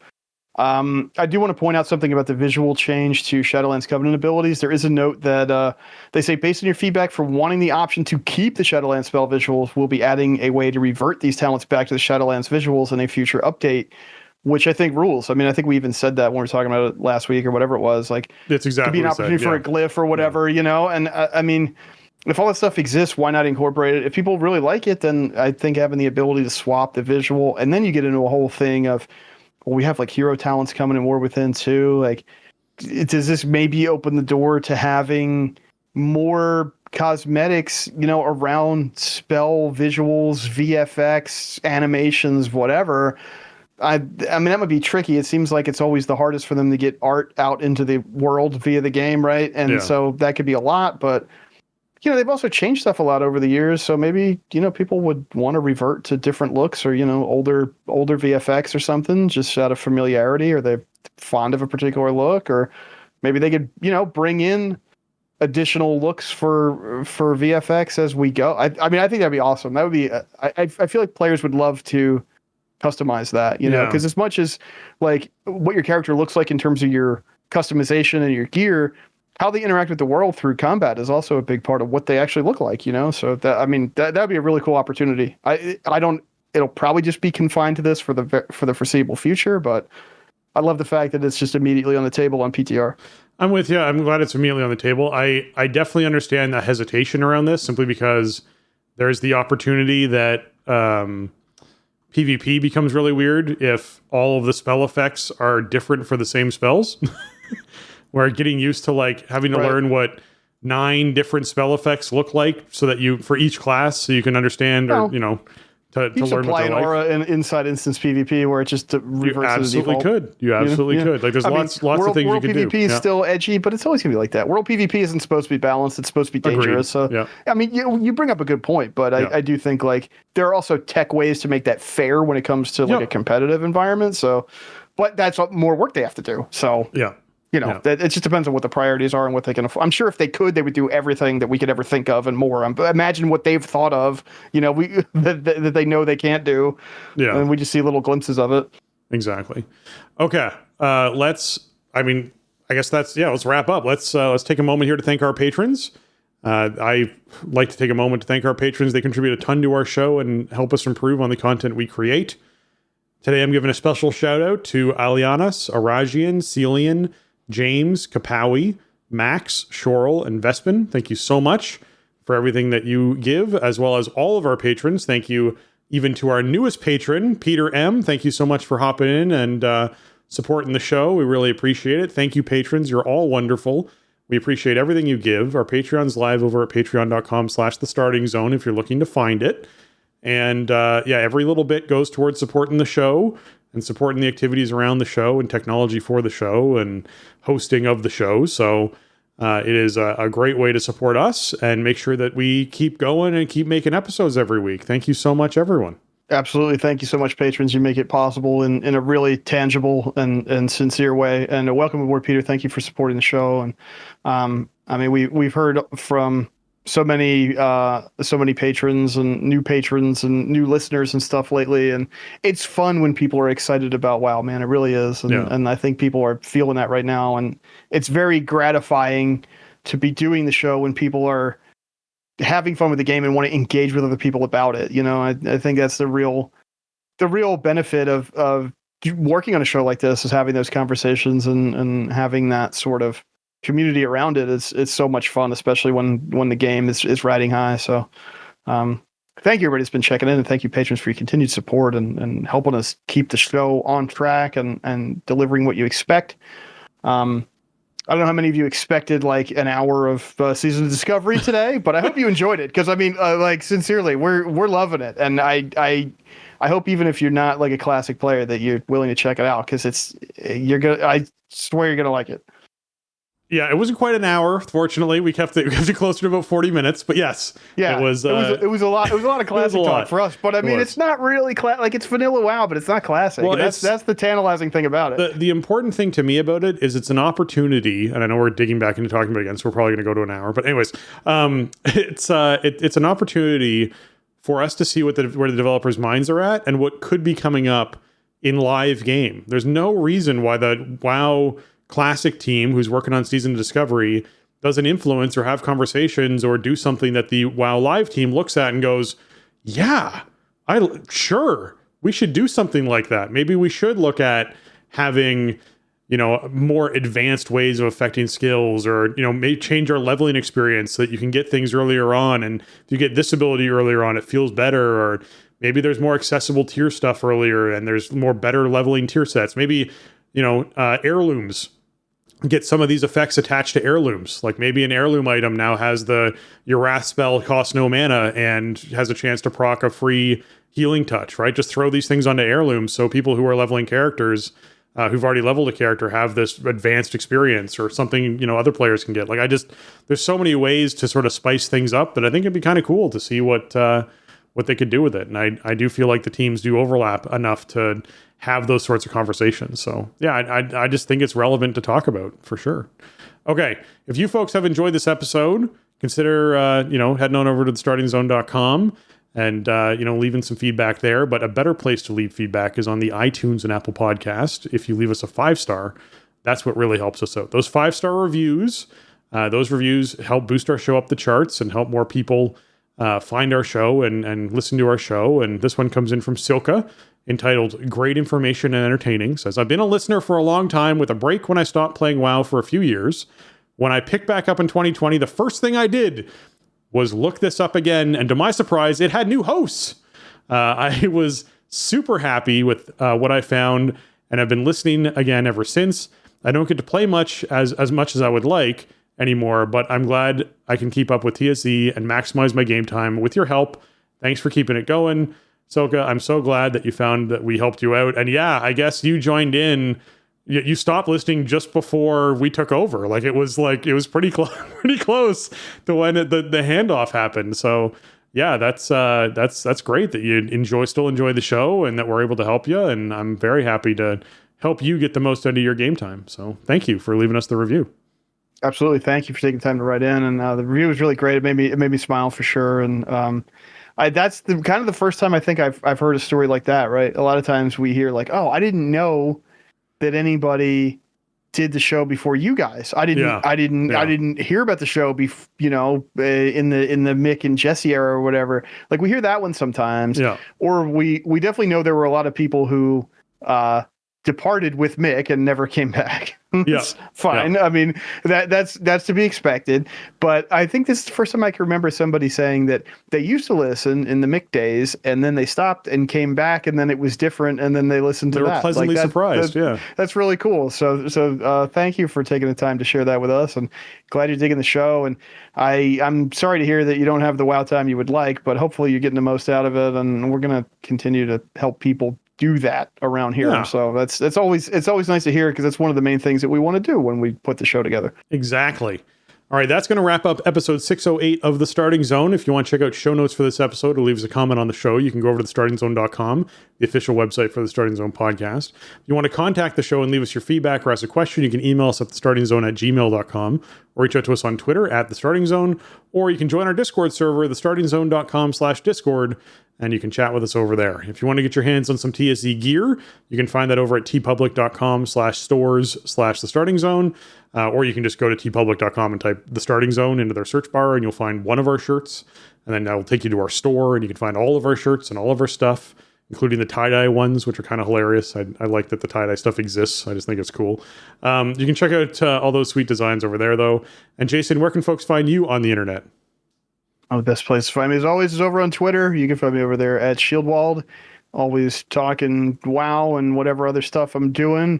And you can find me streaming WoW over on twitch.tv/Shieldwald on Tuesday, Wednesday, and Sunday nights for a Mirdrasil rating, Prague, Keystones, sometimes some other stuff if there's like outdoor stuff to do, sometimes switching over to Season of Discovery. So come check that out. Stream has been working a bit better lately. I'm knocking on all the proverbial wood possible as I say that. So, I'm trying to keep it consistent. If you've followed for a while, I've had massive tech issues with my ISP. I'm not saying they're cleared up, because I have no faith in that, but last couple stream nights have been really good. So come check that out. You can also find me on YouTube over at youtube.com/Shieldwald. I was doing co-streams like out to both platforms for a while, but I haven't really been able to. So that's kind of dormant for now, but I am over there. And so if anything ends up over there, it will be there. So come check that out. Great. If you're trying to find me, you can find me on Twitter at Spencer_Downey, or over on Twitch at twitch.tv/SpencerHD, or on YouTube at youtube.com/@SpencerHD. And with that, for Jason and myself, we want to say thanks for listening, and jobs done.